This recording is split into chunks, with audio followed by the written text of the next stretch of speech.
大家好，欢迎来到听书学史。今天我想给大家介绍医学博士石原节石先生所著的《为什么空腹对健康有益》这本畅销书。今天视频的内容包括以下3个部分：第一，人类是以空腹为前提设计的；第二，任何人都能做到的最强健康法；第三，空腹带来的巨大好处。首先是第一部分，人类是以空腹为前提设计的。由于洪水、干旱、火灾、地震等天灾因素导致的食物匮乏，人类300万年的历史可以说是空腹的历史。人类在大部分时间里都在与饥饿做斗争。在这本书的开头，作者简明扼要地解释了为什么空腹对健康有益。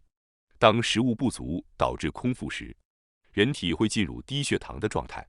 这时候，大约有10种激素，如肾上腺素、胰高血糖素、生长激素等，会提升血糖的水平。然而相反的，当我们吃得过多，导致血糖升高时，只有一种激素，胰岛素，能降低我们的血糖。因此，我们的身体已经习惯了空腹的状态，并且在空腹时能够有效地维持健康和生命。但是现代文明人由于饮食过量、缺乏运动和体力劳动，导致体内充满了多余的糖、中性脂肪、胆固醇等营养过剩的物质，以及尿酸和乳酸等废弃物。因为我们没有足够的能力来处理体内的这些过剩物质和废弃物，结果会导致糖尿病、肥胖、心肌梗塞、痛风等吃得过多的疾病，也就是生活习惯病，这令我们痛苦不堪。研究还表明，饮食过量和营养过剩是癌症、风湿病、克罗恩病等免疫系统疾病，以及妇科病和不孕症等各种疾病的诱因。那么，为什么空腹对健康有益？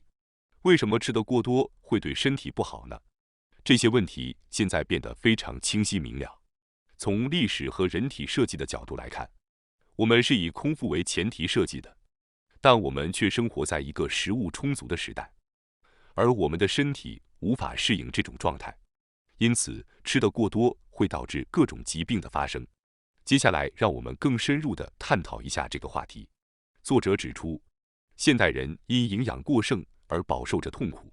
近年来，代谢综合症成为了一个严重的问题，尤其是40多岁的男性中，每3人中就有1人处于肥胖的状态。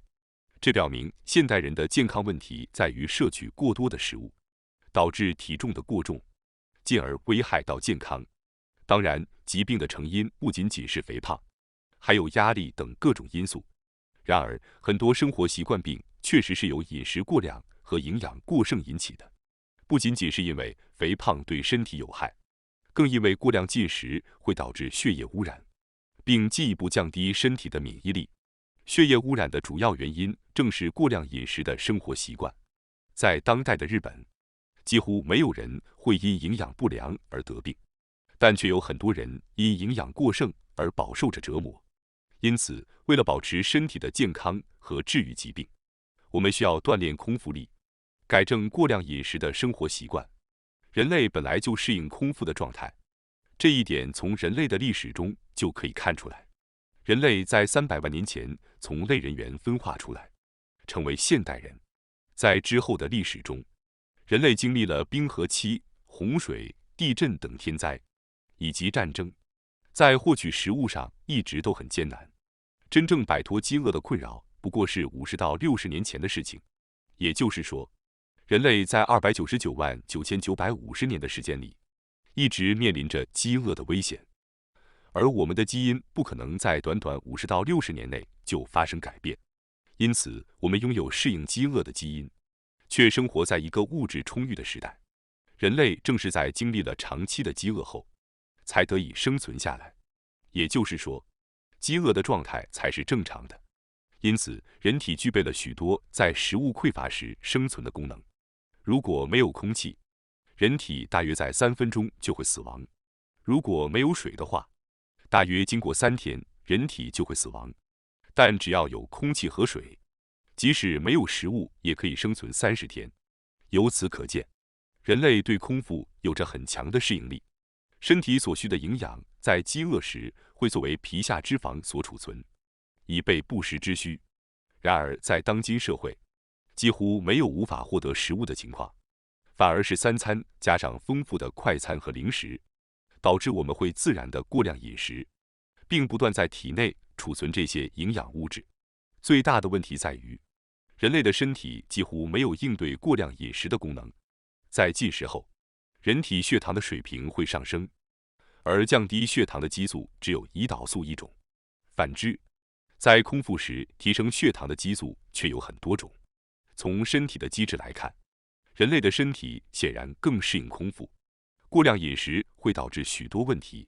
首先，为了消化吸收，大量的血液会集中在胃和小肠，导致大肠、直肠、肾脏等负责排泄的器官的血流不足，从而影响排便和排尿，进而导致废弃物在血液和体内积累，过量吸收阻碍了排泄。此外，血液集中在胃和肠道，导致骨骼肌、大脑、心脏等其他器官和细胞的血液供应减少，因而饭后容易感到困倦、活动不便。每天吃3餐，再加上零食，血液会始终集中在胃和肠道，其他器官会长期处于血液供应不足的状态，这会导致代谢的下降。所有器官都是依靠血液提供的营养和氧气生存的。如果血液供应减少，大脑和心脏容易出现问题。此外，未消耗的营养在血液中过剩，也会成为引发各种疾病的原因。接下来是第2部分，任何人都能做到的最强健康法。首先，大家要记住一个前提，在现代社会中，少吃以保持健康并不是一件容易的事。当然，有些人确实可以随心所欲的吃喝，却仍然能保持健康而不发胖。这些人不知不觉中通过运动消耗了多余的能量。如果你能随意吃喝，并通过日常工作或运动来保持健康，那也无妨。然而，大多数人却很难做到这一点。许多人在学生时代体重稳定，但一旦就业就开始发胖。还有很多人在结婚后开始发胖。在现代社会，很多人长时间坐在办公室或电脑前工作，缺乏运动。此外，很多人在独身时期，早餐简单吃点或者不吃，整体摄入的热量较少，但结婚后开始规律吃3餐，从而导致饮食过量。如果这种生活方式持续下去，许多人在30多岁到40多岁时就会患上代谢综合症及各种疾病。尤其需要注意的是，那些学生时代进行大量运动的人，尽管吃得很多，但不会发胖，因为他们消耗了大量的能量。然而，很多人进入社会后，虽然运动量减少，但饮食习惯却没有改变，从而导致了发胖。这对我们的身体非常有害。年轻时就可能成为代谢综合症的高危人群。随着年龄的增长，基础代谢率会下降。基础代谢指的是身体自动消耗的能量。年轻时人体的基础代谢率很高，吃多了也不容易发胖。但随着年龄的增长，身体自动消耗的能量会减少。如果继续保持年轻时的饮食习惯，就自然会发胖。现代社会充满了诱人的食物，我们随时随地都能获得到食物。便利店24小时提供着美味的零食，现在只需在家躺着，用手机点一下，就能通过外卖订餐。食品行业通过添加大量的糖和食品添加剂等手段，让我们对这些产品上瘾。在这样的环境下，如果不注意自己的饮食习惯，很容易吃得过多，导致发胖并损害身体的健康。因此，我们必须有意识地选择少吃。那么，具体我们应该怎么做呢？书中介绍了一种最强的方法，那就是半日禁食。半日禁食的方法非常简单，只需要不吃早餐。作者认为，现代人不需要吃早餐，即使不吃早餐，我们的头脑也能正常运作。听到这里，有些人可能会说，早餐还是吃的为好，不吃早餐对身体有害。支持早餐必要性的学者和研究者指出，我们身体的各器官，包括大脑，需要糖分来运作。确实，对于一些人来说，如果缺乏糖分的话，全身会感到疲倦，头脑也会变得昏昏沉沉。对于这种情况，作者建议在半日禁食期间喝胡萝卜苹果汁，早餐时喝一杯富含天然葡萄糖和果糖的胡萝卜苹果汁，这些问题就能解决。此外，有些人本来就没有吃早餐的欲望，对于没有食欲的人来说，不吃早餐是很重要的，因为身体不需要就没必要去吃。有早餐欲望并且觉得不吃早餐对身体不适的人，作者建议在早餐时喝胡萝卜苹果汁来进行半日禁食。当然，单单不吃早餐或用胡萝卜苹果汁代替早餐也是有效的。如果觉得麻烦的话，就先从早餐开始，当有余力时，再考虑午餐和晚餐的饮食。那么，在实行半日禁食时，午餐和晚餐应该吃些什么呢？作者建议他的患者在午餐时轻食一些荞麦面。荞麦面富含铁、钙等矿物质和维生素，包含8种必需氨基酸的优质蛋白质、易消化的淀粉，以及一种叫做芦丁的物质，这些都有助于加强血管，预防中风。荞麦面还具有温暖身体的作用，提高体温对健康也很重要。可以简单的吃带有海苔的冷荞麦面，但加一些山药和大量葱末则会更有益健康。山药富含淀粉酶等酶类，有助于胃肠功能和消化吸收。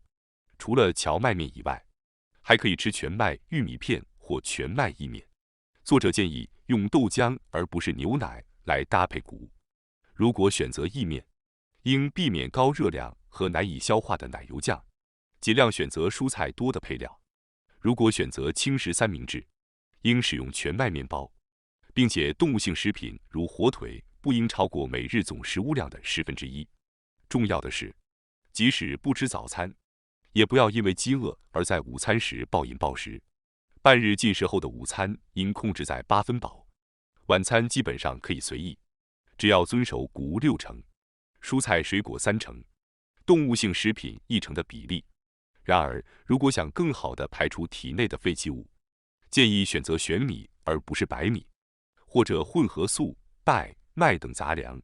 玄米富含多种维生素和矿物质、亚油酸等优质植物性脂肪和蛋白质，以及丰富的食物纤维，具有良好的促进排泄作用。如果在玄米上撒一些黑芝麻盐，效果会更好。黑芝麻盐是用黑芝麻和粗盐按照8:1或9:2的比例清炒而成。芝麻自古以来被视为长寿食品，富含必需氨基酸。如果不喜欢玄米，可以在白米上撒一些黑芝麻盐，同样有效。最重要的是，要慢慢的、安静的细嚼慢咽。至此，我们对半日禁食及其午餐和晚餐的饮食进行了大致的介绍。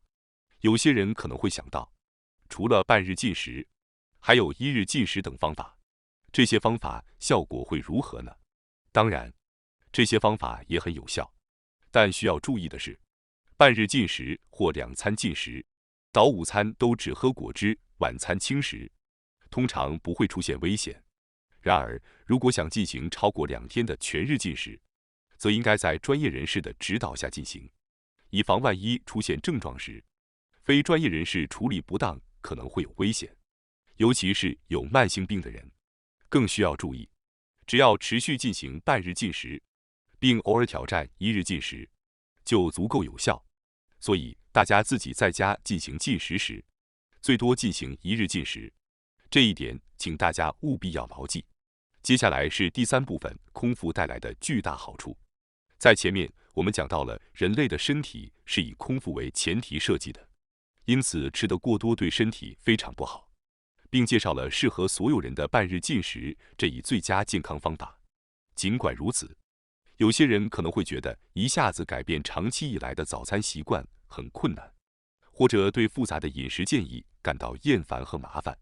为了这些人，我将在这里介绍一下空腹能带来的巨大好处，以激励大家增强对空腹的动力。接下来让我列举一下科学研究已经明确的空腹的6个好处：1、激活长寿基因；2、提高免疫力；3、激活大脑；4、改善排泄；5、获得心理安宁；6、提高体温。下面我将分别解释一下这6个好处。首先是第1个好处，激活长寿基因。2000年，美国麻省理工学院的研究揭示了空腹对健康的显著影响，尤其是它如何激活所谓的长寿基因。这些长寿基因的作用不仅仅是延长寿命，更重要的是，它们能够显著促进健康和延缓衰老过程。长寿基因能够促进细胞的修复和再生，帮助维持细胞的年轻状态。这意味着，即使随着年龄增长，身体的各个系统也能保持较好的功能和活力。活性氧是一种对身体有害的物质，过多的活性氧会导致氧化应激，从而加速衰老和各种疾病的发生。长寿基因有助于降低体内活性氧的水平，从而减缓衰老进程。通过抑制活性氧，长寿基因可以有效预防一些常见的老年疾病，如动脉硬化、糖尿病和认知症等。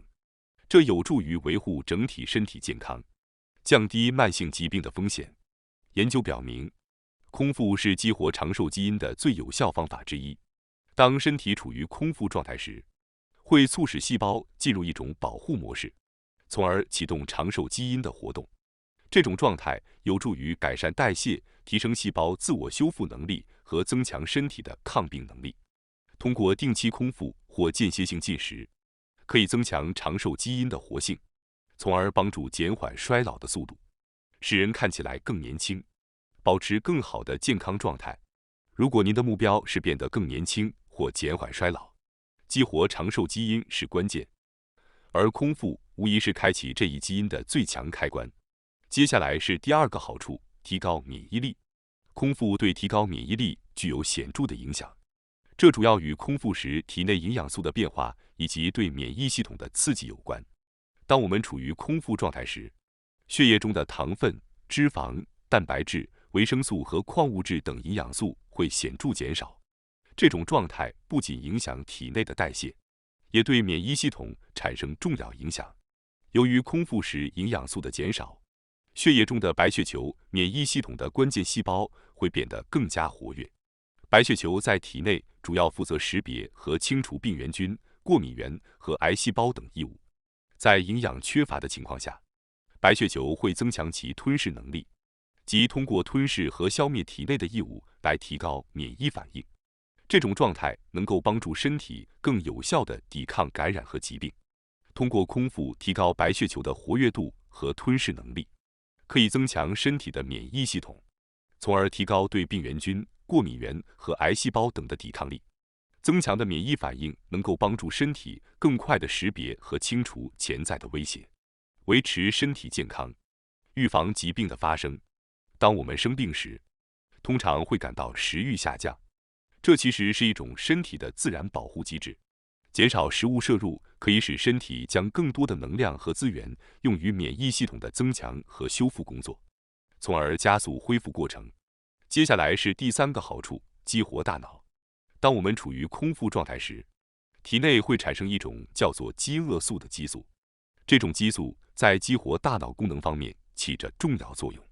空腹时，未分泌的饥饿素会进入血液，并刺激大脑。这种激素不仅促进食欲，还能增强大脑的活跃性和功能。这种激活效果使得大脑在处理信息、做出决策和解决问题时更加高效。研究表明，饥饿素能够提高认知能力，包括注意力、记忆力和学习能力。当体内饥饿素水平升高时，大脑会更加集中，思维更加清晰，有助于创造性思考和问题解决。在人类漫长的进化过程中，我们经历了频繁的食物短缺和空腹状态。在这种环境下，饥饿素的分泌成为一种适应机制，帮助我们在资源有限的情况下保持大脑的活跃性。正是由于饥饿素的作用，大脑在面对挑战时变得更加敏捷，从而推动了工具的发明和使用。这不仅改善了狩猎和农业生产，还推动了人类社会的发展和进步。通过不断的创新和改进，人类逐渐发展出了现代科技水平。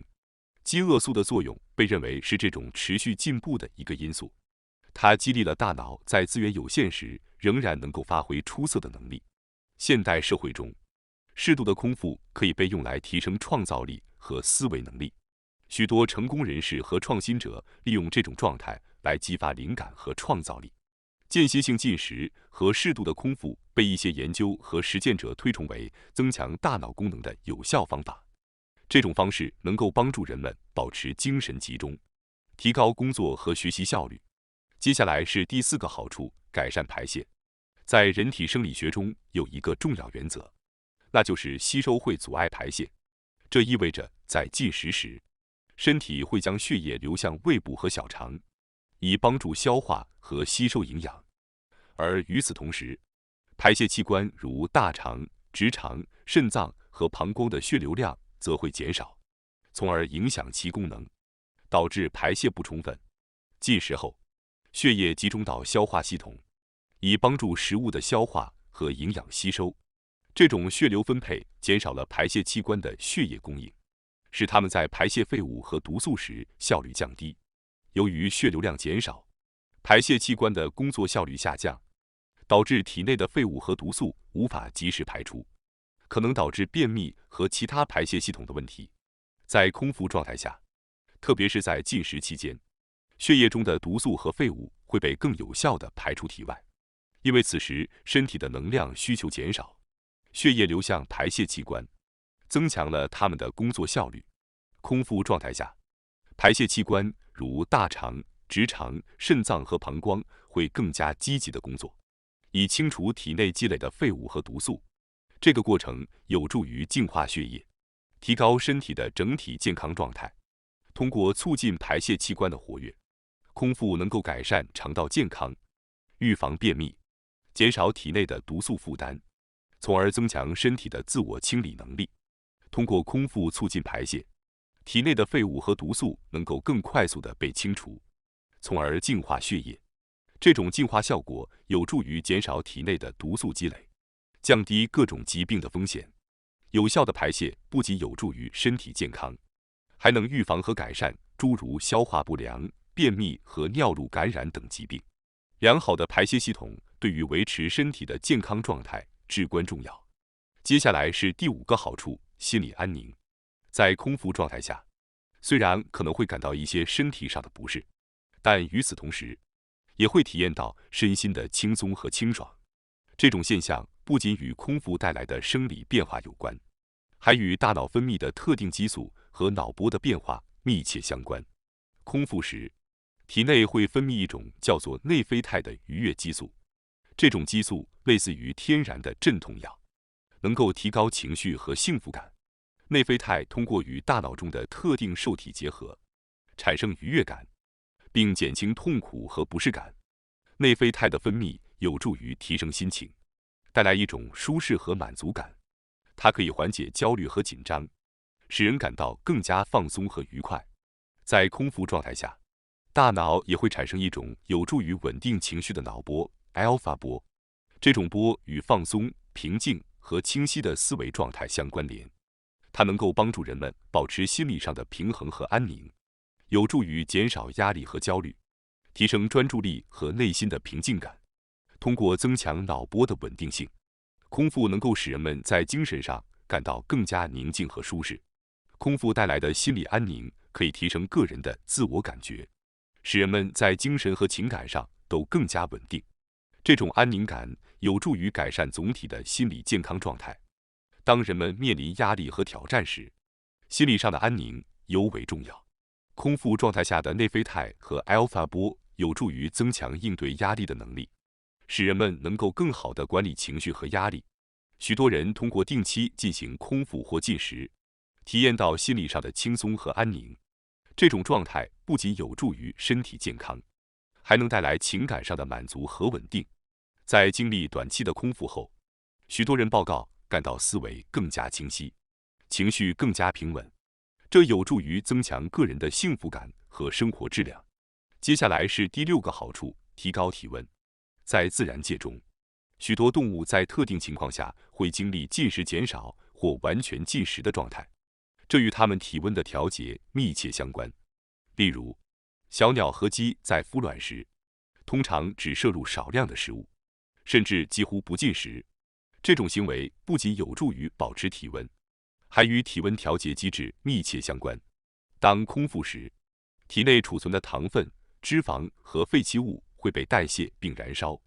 这种燃烧过程不仅为身体提供能量，还会产生热量，从而提高发热效率。这种机制有助于维持体温，并加快体内的代谢过程。在空腹状态下，体温的升高有助于增强身体的代谢能力。这种自然的发热反应可以帮助提升身体的整体热量输出，使人感到温暖和舒适。人类和动物在生病或受伤时，通常会出现发热现象，同时食欲也会减少。这是因为发热是一种自然的治愈机制，能够帮助抵抗感染和加速康复。空腹状态可以增强这种自然治愈能力，通过发热和减少进食来促进身体的恢复。发热有助于提高免疫系统的反应能力，使体内的免疫细胞更有效地对抗病原体。空腹状态下的体温升高能够增强免疫系统的功能，从而提高身体对感染和疾病的抵抗力。通过空腹来提高体温，可以帮助改善身体的整体健康状态。例如，空腹时体温的升高能够促进新陈代谢，增强能量水平，并提高身体的自然治愈能力。一些医学研究表明，短期的空腹和温度升高可以有助于缓解某些健康问题，比如消化不良和轻度的感染。这种方法可以作为一种辅助疗法来支持身体的恢复过程。以上就是空腹带来的几种显著好处。尽管有这些科学依据，但亲身体验仍然是最有说服力的。希望您能通过这段时间的实践，亲自感受空腹带来的积极效果。感谢大家收看今天的节目。如果你喜欢我们分享的内容，记得点赞、订阅并开启小铃铛通知，第一时间获取我们的更新。在下次的节目中，我们将继续为大家分享更多有益的书籍。再次感谢大家的支持，我们下期再见。